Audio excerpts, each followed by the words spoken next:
Hello વિદ્યાર્થી મિત્રો, welcome to my YouTube channel. વિદ્યાર્થી મિત્રો, હવે આપણે જોવા જઈ રહ્યા છીએ ધોરણ 10 વિષય કોમ્પ્યુટર ચેપ્ટર 11 સી ભાષામાં ડેટા પ્રકાર, પ્રક્રિયકો અને પદાવલીઓ. આપણે આગળના ચેપ્ટરની અંદર સી ભાષાના મૂળાક્ષરો, એના ટોકન, એની વાક્ય રચના, આ બધા વિશે ચર્ચા કરી છે. હવે આપણે એની અંદર આઈડેન્ટિફાયર અને આઈડેન્ટિફાયરમાં સંગ્રહિત કિંમતનો પ્રકાર નિશ્ચિત કરવા માટે આપણે ડેટાનો પ્રકાર એટલે કે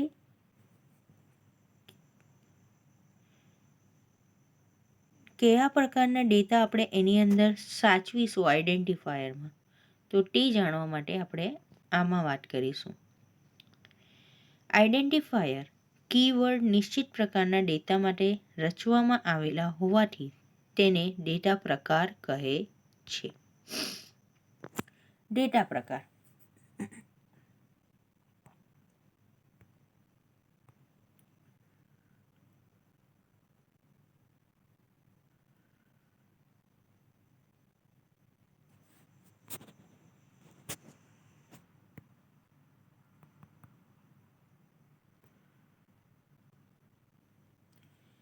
આઈડેન્ટિફાયરમાં સંગ્રહ કરી શકે તે કિંમતના પ્રકારને ડેટા પ્રકાર તરીકે ઓળખવામાં આવે છે.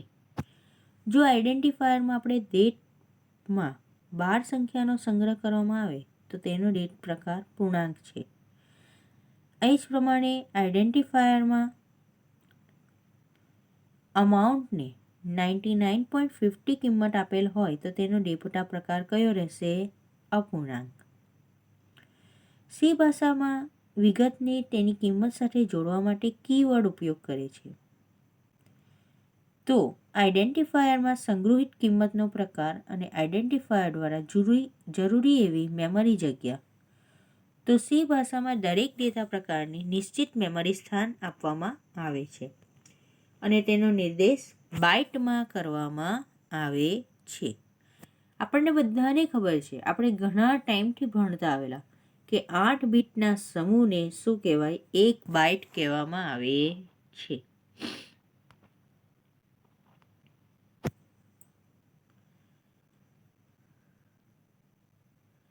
વિદ્યાર્થી મિત્રો, હવે આપણે જોઈશું સી ભાષાના મૂળભૂત ડેટા પ્રકાર. તો સી ભાષાના મૂળભૂત ડેટા પ્રકાર કયા કયા?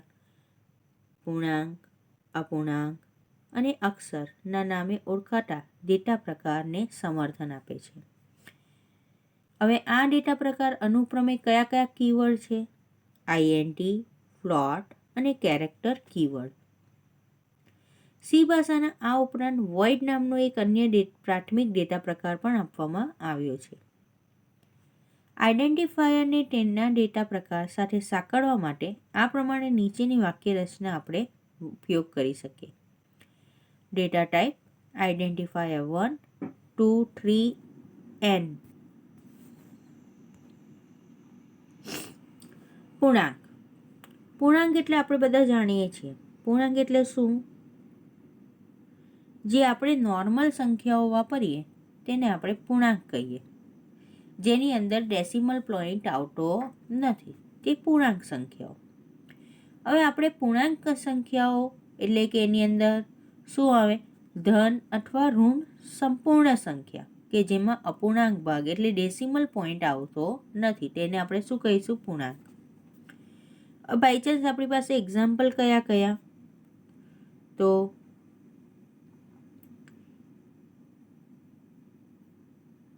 89, 92, -89, -92 બરાબર છે. તે ઉપરાંત 5000. આ બધા શું થાય? આપણા અપૂર્ણાંક પૂર્ણાંક સંખ્યાઓ બરાબર છે. આ પૂર્ણાંક સંખ્યા વ્યાખ્યાયિત કરવા માટેની વાક્ય રચના કઈ? આઈએનટી આઈડેન્ટિફાયર 1 to n સુધી. હવે એની અંદર કેટલાક ઉદાહરણ. INT roll number. Roll number આપણને ખબર છે, એમાં ડેસિમલ પોઈન્ટ આવતો જ નથી. INT date, month and year. એમાં પણ કોઈ પ્રકારનો ડેસિમલ પોઈન્ટ આવતો નથી. તો આનો સંગ્રહ કરવા માટે આપણે શું કરવું પડે? પૂર્ણાંક સંખ્યાનો ઉપયોગ લેવો પડે. એટલે આગળ કયો કીવર્ડ લગાવવો પડે? આઈએનટી. આઈએનટીનું ફૂલ ફોર્મ શું? ઇન્ટીજર. બરાબર છે? ઇન્ટીજર. ઓકે, આગળ વધીએ આપણે.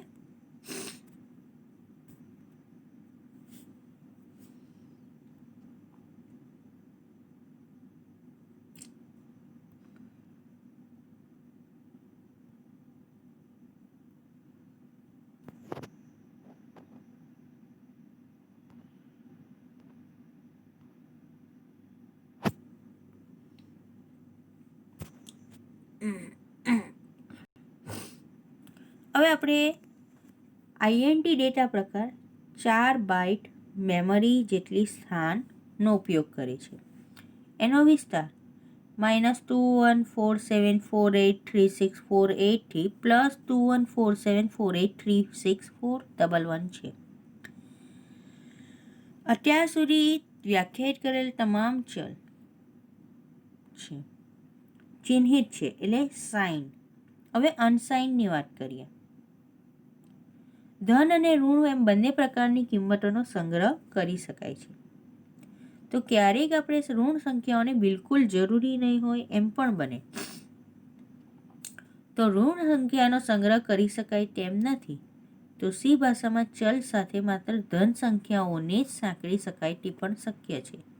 એટલે અનસાઇન્ડ કીવર્ડનો ઉપયોગ કરવામાં આવે. અનસાઇન્ડ. આ જે હતા તે નિશાનીવાળા. હવે આ નિશાની વગરના. અનસાઇન્ડ એટલે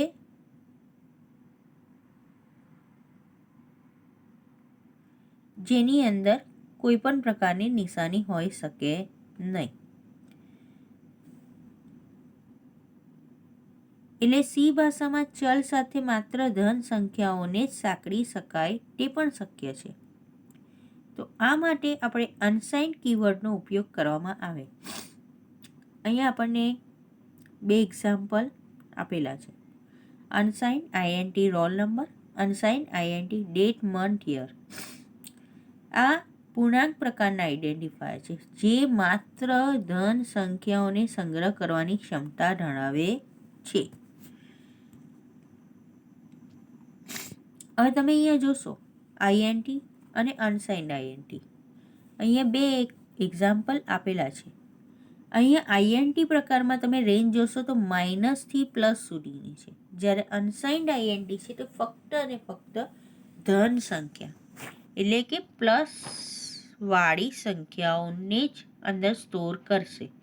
બંનેઓમાં 4 બાઇટ્સ રિક્વાયર્ડ છે, એટલે 4 બાઇટ્સ જેટલી જગ્યા લેશે. પહેલામાં આઈએનટી કીવર્ડનો ઉપયોગ કરીને આપણે ચલ બનાવીશું. અહીંયા અનસાઇન્ડ આઈએનટીનો ઉપયોગ કરીને આપણે ચલ બનાવી શકીએ.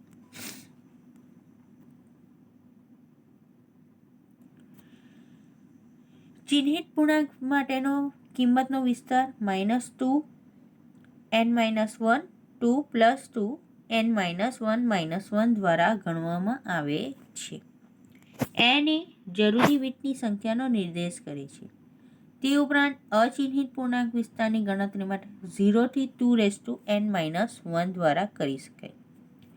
પૂર્ણાંક ડેટા પ્રકારની આગળ લોંગ કીવર્ડ ઉમેરવાથી પૂર્ણાંક સંખ્યાનો શું થશે? વિસ્તાર વધી જશે.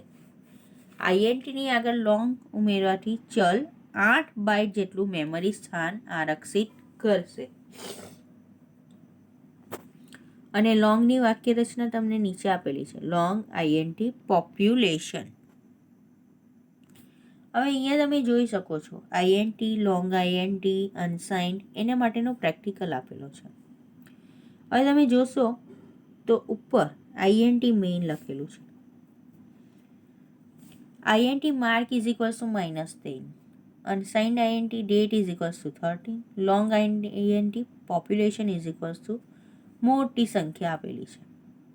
હવે આઈએનટી છે એટલે પ્રિન્ટ એફમાં આઈએનટી પ્રિન્ટ કરાવવા માટે આપણે શું વાપરવું પડે? %d. ધ્યાન રાખજો, આઈએનટી માટે આપણે શું વાપરવાનું? %d.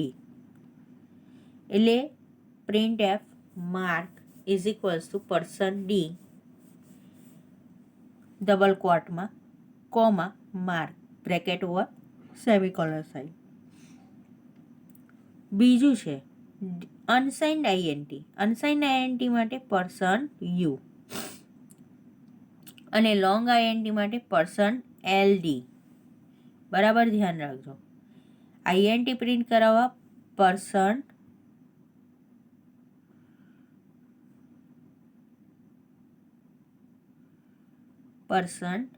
ડી.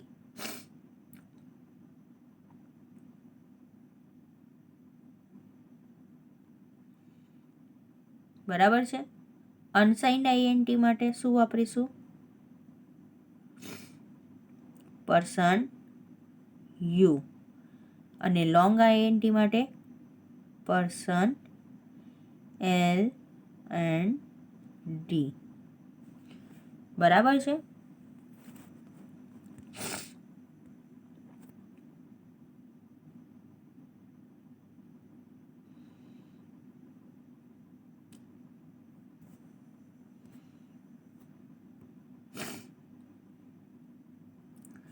વિદ્યાર્થી મિત્રો, અહીંયા માર્ક નામના પૂર્ણાંક ચલ ઘોષિત કરીએ, જેમાં ચલની કિંમત -10, ડેટ નામના પૂર્ણાંક ચલ જેની કિંમત 30 અને પોપ્યુલેશન તેની અંદર કિંમતનો સંગ્રહ કરેલો છે.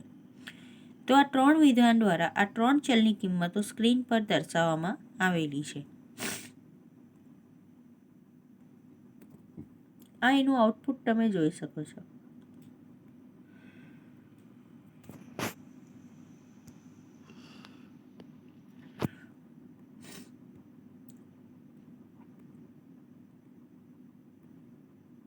હવે આપણે વાત કરીશું અપૂર્ણાંકની.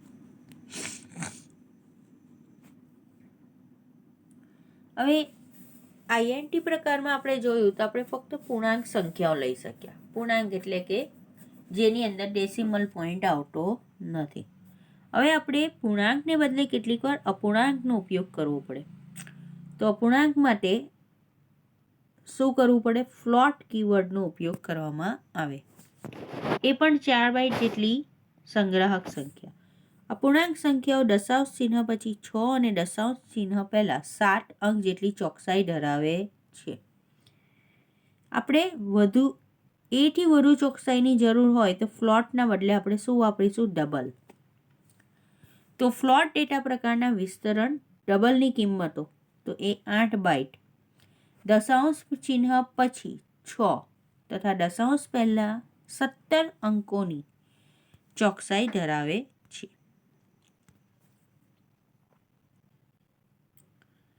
આ ફ્લોટ માટેના એક્ઝામ્પલ છે. અપૂર્ણાંક સંખ્યાઓ સંગ્રહ કરવા માટે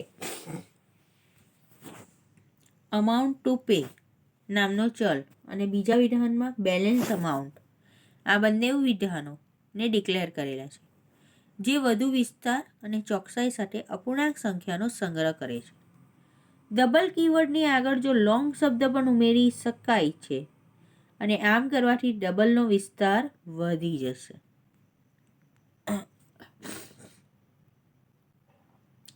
તમે અહીંયા જોઈ શકો છો ફ્લોટ પ્લસ ઓર માઇનસ, આ એની રેન્જ છે. સિગ્નિફિકેન્ટ ડિજિટ્સ 6 અને એની બાઇટ્સ 4. એનું એક્ઝામ્પલ તમને અહીંયા આપેલું છે. ડબલમાં 16 અને બાઇટ્સ રિક્વાયર 8 અને લોંગ ડબલની અંદર 16 અને બાઇટ્સ રિક્વાયર્ડ કેટલા? 16 થઈ જશે. હવે આપણે પહેલાં વૈજ્ઞાનિક સ્વરૂપ જોયું હતું મેન્ટિસા. તો આપણે આને શું કરવું પડે? વૈજ્ઞાનિક સ્વરૂપને સંખ્યાને પણ સમર્થન આપે. 95.50 હોય તો એ સંખ્યાને વૈજ્ઞાનિક સ્વરૂપ કયું હોય? 0.9550 E2. એટલે અહીંયા 0.9550 ને મેન્ટિસા અને 2 ને એક્સપોનન્ટ તરીકે ઓળખવામાં આવે છે. અપૂર્ણ સંખ્યા ધન કે ઋણ હોઈ શકે. અહીંયા તમે જોઈ શકો છો એક્સપોનન્ટ, મેન્ટિસા અને સાઇન.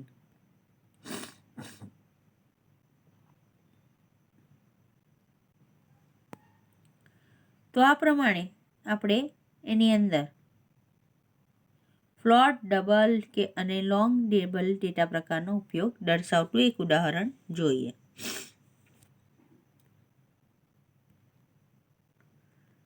અહીંયા તમે જોશો તો આ તમે રેન્જ જોઈ શકો છો. ફ્લોટ ફર્સ્ટ,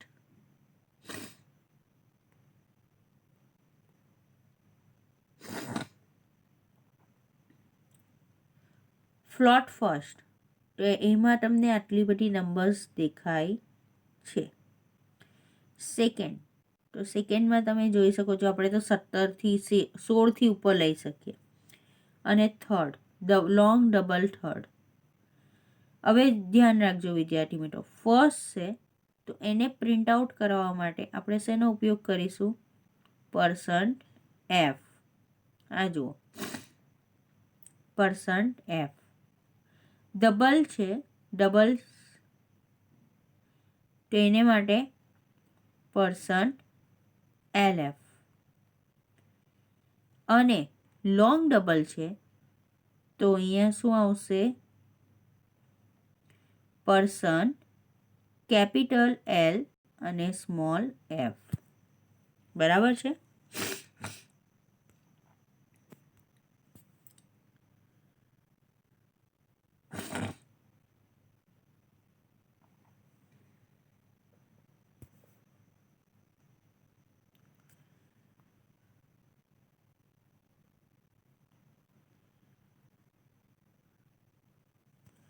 આપણે અહીંયા 3 વિધાનો, ફર્સ્ટ, સેકન્ડ અને થર્ડ, ત્રણે ચલને સંગ્રહ કરેલો આપણે અપૂર્ણાંક સંખ્યાઓથી અને 3 વિધાનોના ચલની કિંમતને સ્ક્રીન પર દર્શાવી હતી. હવે એનું આઉટપુટ જોઈએ તો તમે જોઈ શકો છો.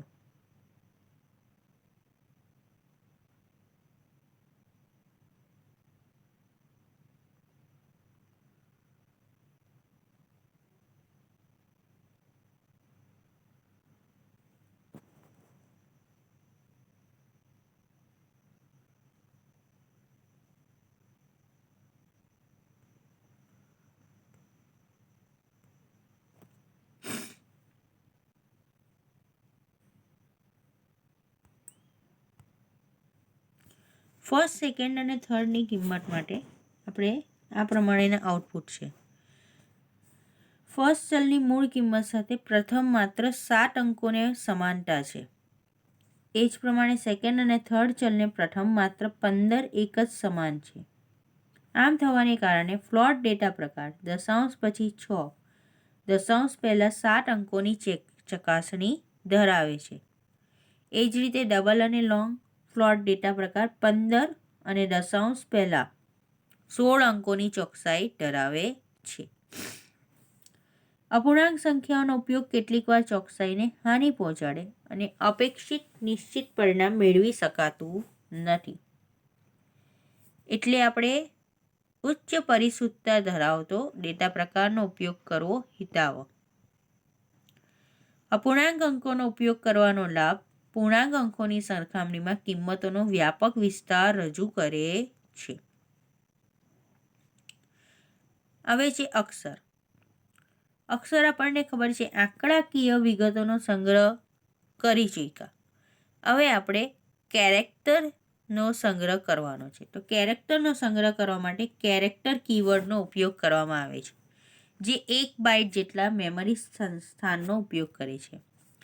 દરેક અક્ષર American standard code for information interchange, American standard code for information interchange નામે ઓળખાતા પૂર્ણાંક સાથે સંકળાયેલો છે. દરેકની આસ્કી કિંમત હોય. પૂર્વનિર્ધારિત રીતે કેરેક્ટર અચિહ્નિત કે ચિહ્નિત કેરેક્ટર પણ શક્ય છે. અહીંયા તમે જોઈ શકો છો કેરેક્ટર ડેટા ટાઈપ -128 to 127, એનો બાઇટ્સ રિક્વાયર્ડ 1 અને આ એનું એક્ઝામ્પલ છે.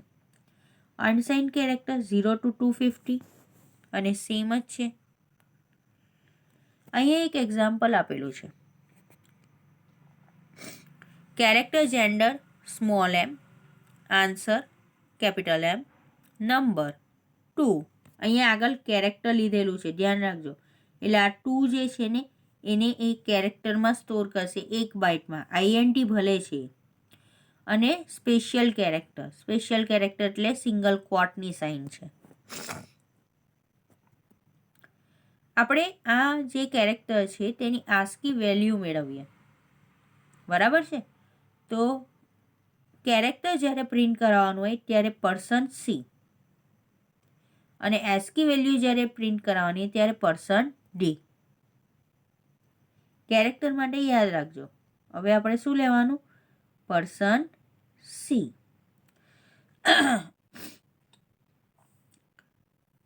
અને ત્યાર પછી જેન્ડર અને જેન્ડર આ ટાઈપ કરીશું તો આ તે જ રીતે બધાનું જ ટાઈપ કરીશું. આપણે જે વેરિયેબલ છે તે વેરિયેબલ અહીંયા લખીશું.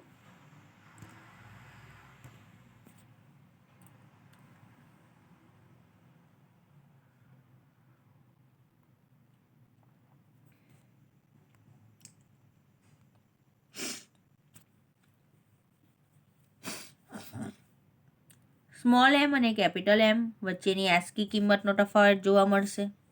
આપણે સંખ્યા 2નો અક્ષર તરીકે ઉપયોગ કર્યો છે તો 2ના સ્વરૂપે લખવા માટે, અને સ્પેશિયલ કેરેક્ટર ચલના કિંમત દ્રશ્યમાન ન હોવા છતાં તેની આસ્કી અંક દ્રશ્યમાન છે.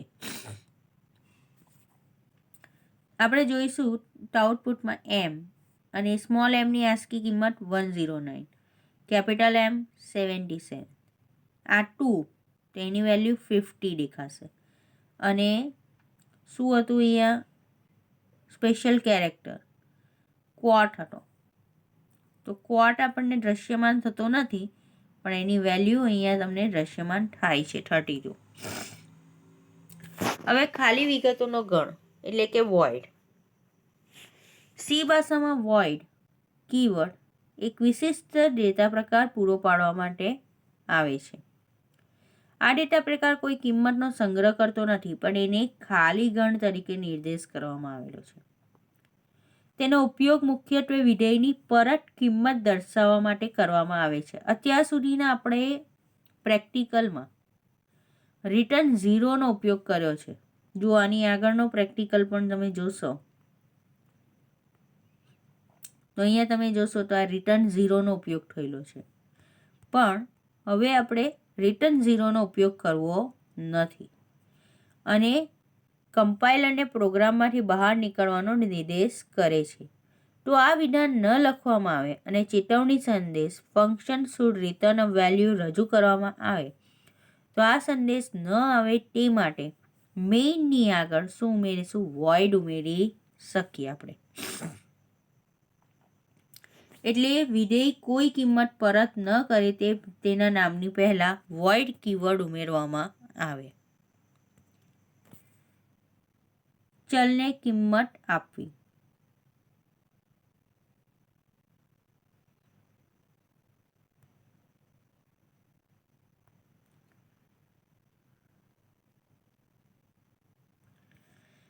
પ્રોગ્રામના અમલીકરણ દરમિયાન એકવાર ઘોષિત કર્યા બાદ ચલને કિંમત આપી શકાય.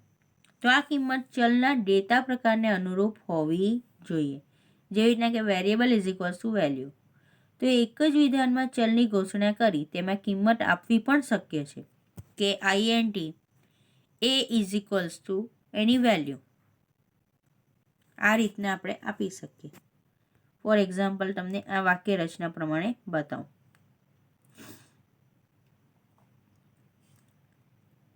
એક minute. INT A is equals two 15, બરાબર છે. તો આ આપણે લખી શકીએ. ઉપયોગકર્તા દ્વારા નિર્મિત ડેટા પ્રકાર. સી ભાષા પરિવર્તનક્ષમ છે, એટલે ઉપયોગકર્તાને હયાત ઘટકોમાંથી નવા ઘટકો બનાવવાની સુવિધા આપે છે. તો મૂળભૂત ડેટા પ્રકારનો ઉપયોગ કરી નવા ડેટા પ્રકારની રચના કરી શકે.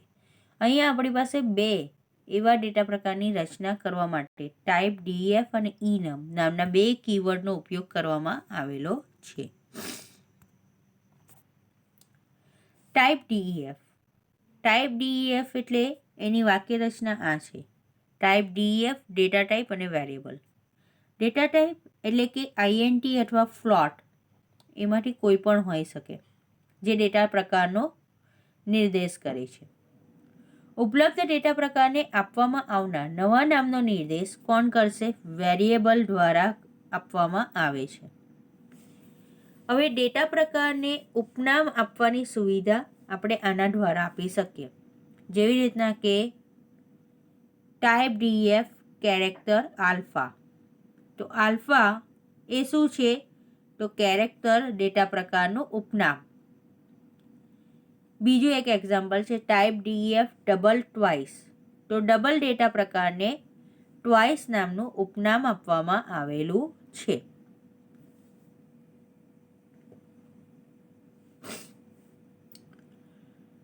અને ઉપનામ આપ્યા બાદ આપણે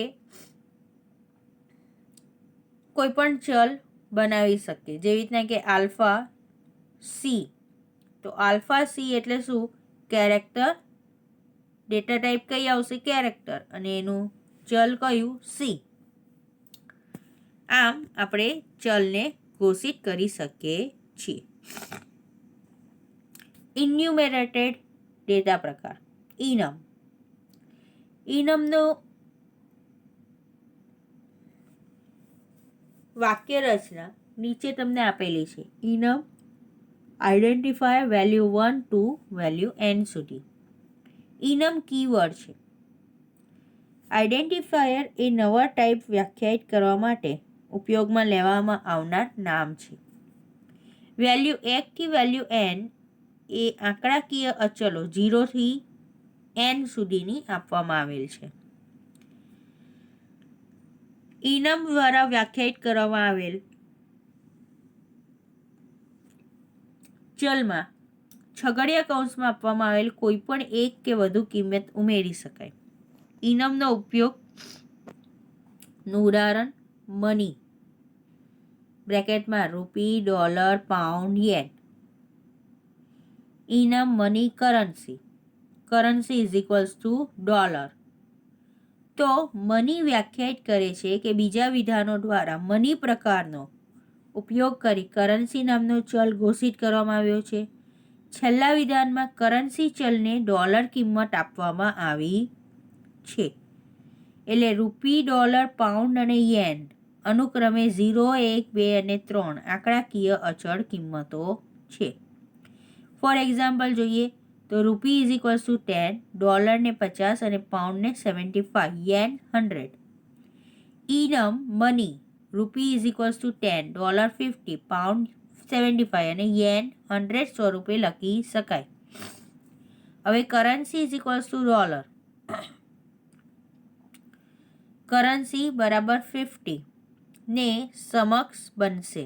એટલે કરન્સી એટલે ડોલર, તો કરન્સીની કિંમત કઈ આવશે?